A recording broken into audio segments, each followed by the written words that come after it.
မှာဝင်လာဖြစ်တဲ့သမီးလေးအင်းချစ်သူကလည်းတော်တော်လေးကိုလေတမာတီအားကောင်းတာကိုတွေ့ရတယ်။မိကုန်းနေမေးရတဲ့အခါသမီးလေးဖြေဆိုတဲ့အခါမှာတီတီငိမ့်ငိမ့်ပြက်ပြက်တသားဖြေဆိုနေတာကိုတွေ့ရတယ်။ဘဟိုကချီးမြှင့်တဲ့အစုချင်းငွေရောထောက်ပံ့လှူဒန်းပေးတဲ့အလှူငွေတွေနဲ့ပေါင်းလိုက်တဲ့အခါမှာစုချင်းငွေ3000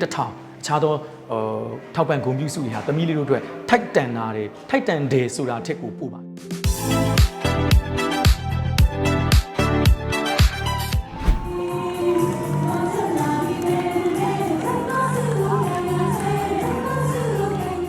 ဒေတာသမအချိန်73ချိန်မြောက်ပေါ့ကျွန်တော်တို့မြန်မာနိုင်ငံလုံးဆိုင်ရာသုတစုံလင်ဗုဒ္ဓဝင်အဖွဲ့ကြီးကနှစ်စဉ်နှစ်တိုင်းခန္ဓာကြီးကျယ်စွာတနိုင်ငံလုံးအတိုင်းအတာအနေနဲ့ကျင်းပတဲ့ဗုဒ္ဓဝင်ဖြည့်ဆို့ပူဇော်ပွဲဖြစ်ပါတယ်ဒီနှစ်မှာ73ချိန်မြောက်ဒေတာသမအချိန်ကတော့တကယ်ကိုထူးခြားတဲ့နှစ်တစ်နှစ်လို့ပြောရမှာဖြစ်ပါတယ်အဲ့တော့ထူးခြားမှုတွေကအများကြီးရှိပါတယ်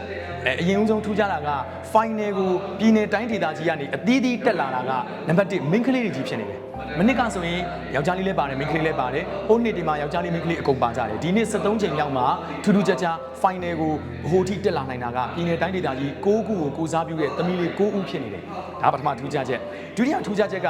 နှစ်စဉ်နှစ်တိုင်းချီးမြှင့်တဲ့စုချင်းငွေ320အပြီးမနစ်ကသမီးလေးဤကြပြီဆိုရင်ကျွန်တော်စုချင်းငွေ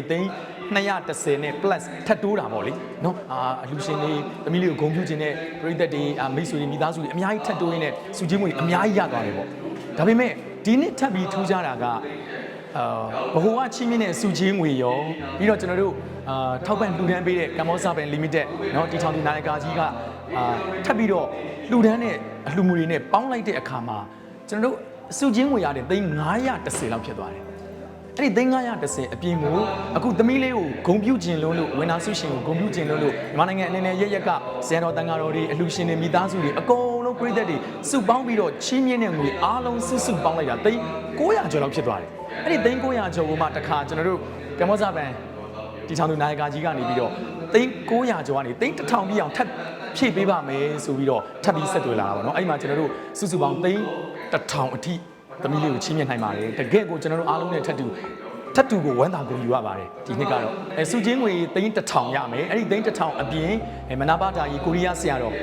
ကချီးမြှင့်ထောက်ပံ့မဲ့မနာပါတာကြီးတက္ကသိုလ်ပညာသင်စုဒါလေးရပါတယ်ပြီးရင်ကျွန်တော်ဒေါ်နန္ဒာဝင်းဦးစီးတဲ့ဘုဒ္ဓဂယာပြဖူးခီးစဉ်ပေါ့နော်အဲ့ဒီကနေပြီးဒေါ်နန္ဒာဝင်းတို့ကနေပြီးတော့လှူဒန်းတာဖြစ်ပါတယ်သမီးလေးအင်းချစ်သူဒါဒီနှစ်မှာဝင်နာဆုရှင်ဖြစ်တဲ့နောက်73ချိန်မြောက်မှာဝင်နာဖြစ်တဲ့သမီးလေးအင်းချစ်သူကလည်းမနစ်ကသမီးလေးအီဂျာဗျူလိုပဲတော်တော်လေးကိုလေတမာတီအားကောင်းတာကိုတွေ့ရတယ်နောက်ထူးခြားတာပေါ့လေကျွန်တော်တို့ခန်းစားမိတာလေးကသမီးလေးတွေမျက်နှာလေးကအင်မတန်အေးချမ်းတယ်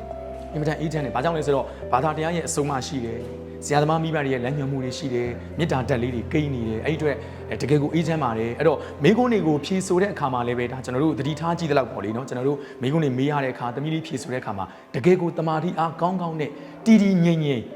ပြက်တသားဖြေဆိုနေတာကိုတွေ့ရတယ်တကယ်ပါယူသားဆောင်ဝန်ခံရရင်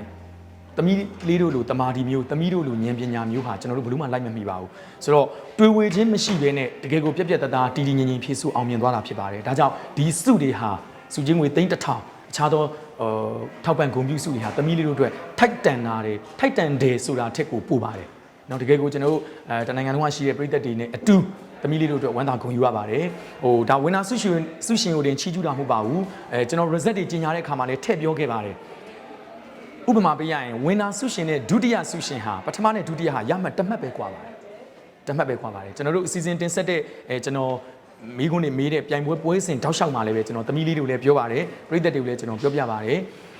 ပြိုင်ပွဲအဆင့်တိုင်းဟာဖြည့်ဆိုရှင်ပြိုင်မှုပုံစံလေးတွေမတူဘူးပေးတဲ့ပိတ်မှတ်လေးတွေမတူဘူးအဲ့တော့ပွဲစဉ်တစ်ပွဲပြီးတိုင်းမှာရမှတ်ကကွာသွားလိမ့်မယ်အဲ့တော့ကိုယ့်ရဲ့အဖြေကိုယ့်ရဲ့မိကုန်းကိုယ့်ရဲ့ပွဲစဉ်ကိုအာရုံစိုက်ပါဘာကြောင့်လဲဆိုတော့အမှတ်ဝက်တစ်မှတ်ကွာတာကအစအခုကျွန်တော်နောက်ဆုံး result ပေါ့နော်ပထမဒုတိယတတိယအထိကွာသွားနိုင်ပါတယ်ဆိုတော့